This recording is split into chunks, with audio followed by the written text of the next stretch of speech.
Hi, this is a very brief overview of Canvas so that you can see how all of the pieces fit together in this learning management system. And then I'm going to go into more detail in some of the other standalone micro lectures. This is for my financial management class, financial planning.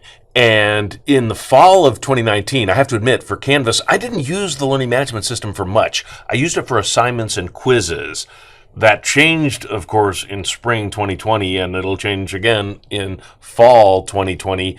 This fall, in addition to the assignments and quizzes, I'm also going to have videos, audios, PDFs, and web links. I'm going to use the LMS extensively. Okay, let's go ahead and get started. When we want to start a new course, we just create one. If our IT department or administrator has already created a shell for us because we've been assigned a class, great, but you don't have to wait for them to do that. You can go ahead and create your class, and then when you get that assignment, then just copy it on over. So I'm going to create a new class here, Financial Planning for Fall 2020. Now there is my class for the spring in the red. You see the little red circle, and then I've just created this new one down at the bottom. But I want this one to be up top, so I'm just going to grab it and drag it and move it up. And when I do that, it shifts everything else over. I want to make sure that I never accidentally grab the spring class. So I'm going to go ahead and manually pull that down a little bit further away from my fall class. Okay, there we're good to go. Now let's go ahead and start to create some things that will go in there. So the first thing that you do is you click on your course. And then when you click on your course, it opens to the Home tab there. And we see there's nothing here. There's absolutely nothing here. Now, we can create a new module, or we can add existing content.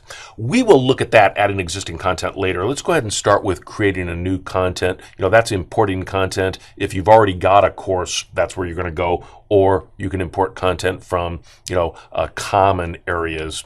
But let's go ahead and create a new module, and to do that, we simply click on that green button up there where it says plus module. First thing it's going to ask us if we want it to lock it. Now, don't worry about that. Typically, locking would be when you want to let students see something for a while and then stop seeing it. But we're just creating this course. It's not published yet, so let's not worry about that.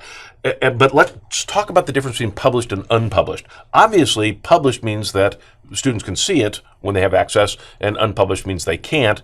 We can have the entire course be unpublished, but then have published components inside, or we can have the course be published, but have unpublished components inside. So do remember that difference between the course status and then components inside of the course. You see there I've created the module, I called it Day 1, August 31, and it is not published. That's why that little arrow is there.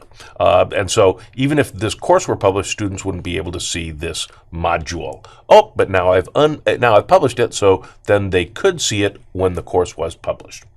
If I want to add content to that module, remember we added the module to the course, but now once we've got a module, we can add components to the module just by clicking that little plus button there. And it will say, what do I want to add to Day 1, August 31? And I can add an assignment, a quiz, all kinds of things. So that's how I'm going to add items to my module.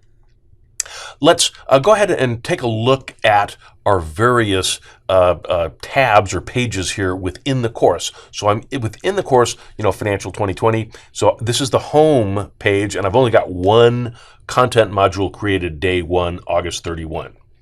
Assignments. We're going to create assignments, and so we'll put those in our course. But that's a little bit more complicated. That deserves its own little standalone micro lecture. So we'll see how to do that in micro lecture number 5. Grades. The grade book is also worthy of its own micro lecture, and so we'll look at setting up the grade book in micro lecture number 4. Files. When we import files, we can then grab them from other courses or from our computer, and so we'll see how to do that in micro lecture number 2. Quizzes. This is like assignments, so we're going to cover that also in the same module with assignments, micro lecture number 5.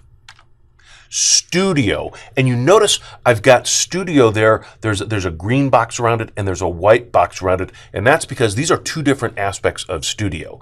Where the green box is, this is my Studio within my course Financial 2020. Over in the green ribbon on the left, where I've got the white box around Studio, that is my Studio for all of my Canvas courses. And here's the difference there. When I click on the Studio here for my course Financial 2020, there's nothing there. I don't have any videos there. But videos that I've created are sitting in my Canvas Studio. So when I click on that, and I'll go ahead and click on that, there I see all the videos that I've created in Studio. The nice thing about Canvas is I can create these videos in Studio and then just link them to my individual course. I've got a completely different section on creating instructional media. That's in section 4, and one of the micro lectures is creating videos with Canvas Studio. Inbox and announcements. When we want to communicate with students, sometimes we want to send them an announcement and have it be an announcement that's posted within Canvas. Sometimes we just want to send them an email. If every single communication goes as an announcement, it's going to get really, really cluttered, and it's going to be harder for them to find things. So what I like to do is, for the bigger, more important announcements that I literally want sitting there in announcements, I'll send them an announcement. For smaller, little day-to-day stuff, I'll just create an email and send them an email via Canvas. And so we'll see how to do that, the announcements and the email, in micro lecture number 3. Okay, there's your real quick little overview to Canvas. Most of the guts will be in those other standalone micro lectures.